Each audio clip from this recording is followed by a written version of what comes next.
yeah, would she have been like, oh, I don't know. I don't really care. But I think it's smart that she announced it before the reunion. I really do. Power move, Candace. Candace knows what she's doing. She's not a dumb woman.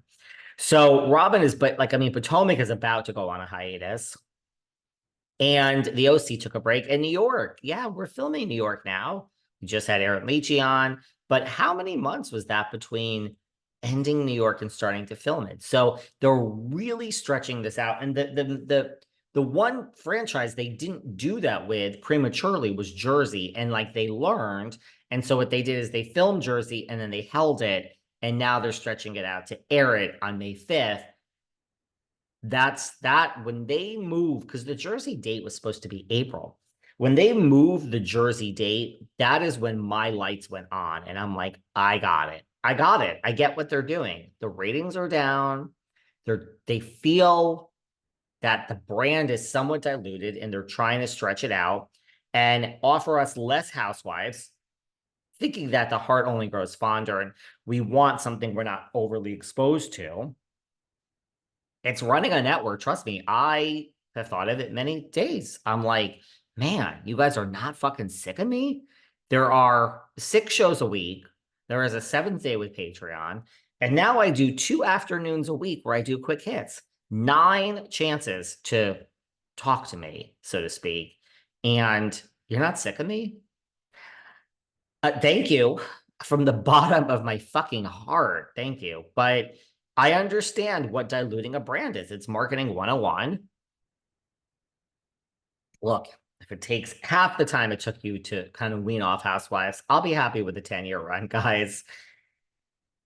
I want more, maybe. But, so I understand what they're doing. But, if you really think about it, I mean, if you're used to, and I know it sounds like so much money, and I'm not saying it's not, trust me. I'm just saying if you're used to 750 twice a year because you film from, January to whatever, and then you do the reunion, you take a little break, and then you start. Even if the season doesn't air till the next year, you're still now starting to film. So, I mean, the check goes into your bank account and you get a bump before the reunion and all of that. But your check goes into the bank account before you show up when you sign the contract, before you show up for day one. So basically, you're used to 750 twice a year, 1.5.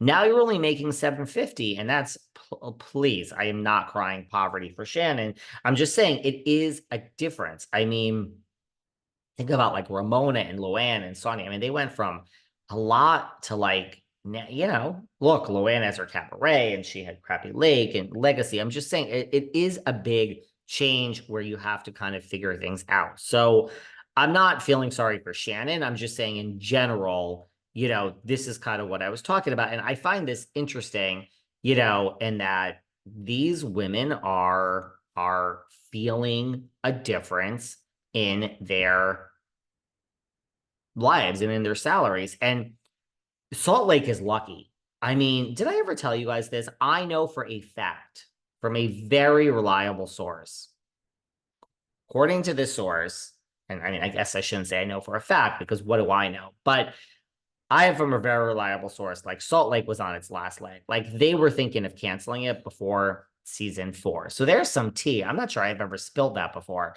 but I have from a very reliable source that after season 3 and Jen went away, they weren't sure what to do because the ratings were horrible and that was that horrible year. And they gave it one more chance. And then that's Reality Von Teese. Now, so I agree with that. But so now they start filming right away because tempers are so hot and Reality Von Teese. But we got to deliver now because if Salt Lake doesn't deliver, Salt Lake is going to be on this slowed down schedule. And the only exception is Beverly Hills. They're taking a month off. But I mean, I think we're in a new genre of Housewives where it's months and months. And the only exceptions were Salt Lake, Beverly Hills, and Vanderpump. I still think Vanderpump's getting a pass this season. I think when this season's over, I think we're going to start right away, right? Excuse me. Is Ariana Maddox going to leave Vanderpump Rules? I mean, really, that's my question. Is she going to leave Vanderpump? Because I know she got $1 million to go on, I mean, Love Island. Is this girl really still angry? I mean, Sheena said it the best. Scandival is the best thing that ever happened to her. I think Sheena just said that. And Lala's been saying it, I mean, on this past episode, and I agree. I really agree. So I don't know. I understand what happened. It was horrible. She keeps saying on the show it ruined her life. I understand the show was filmed in a different time.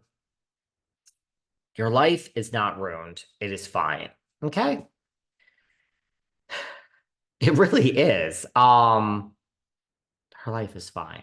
So basically, they're feeling a different amount of income. So, but Shannon, so I understand what she's saying. Times are tough, but she also said that Bellino is involved. She's like, isn't it funny how the word Bellino is associated with both of my lawsuits? You know that Jim Bellino sued her and Heather McDonald and Tamra for saying on the podcast that his trampoline park caused deaths. See, that's what you get sued for. Everyone gets so angry. This one says this one. No one's suing because we say Melissa Gorga is an asshole. No one is suing because we say this. Melissa Gorga is not even an asshole. She's a nice girl. She just really fucking misbehaves a lot. A lot. But lately, I have to tell you, lately Teresa's been pissing me off more. Melissa's been like, I don't know. Again, team no one, team David. We're not talking Jersey today, but you get sued when you say something like someone's business causes deaths. Yeah. So Shannon does point out that it's funny how, the word Bellino is attached to both of my lawsuits. So who knows? I think Shannon can't catch a break. The lawsuit is on. I guess my whole point was, oh, and Miami. I forgot about Miami. I have thoughts about Miami too. So Miami is dragging it out. They're all dragging it out. They say they're coming back in late summer, early spring, which, a lot of people were like, you said it's not coming. Look, do I think it's a possibility it could not come back? Sure. If I have to be asked right now, do I think Miami is coming back or not coming back? I do think it's coming back. I do. I have bad news for a lot of you. I predict, here we go again.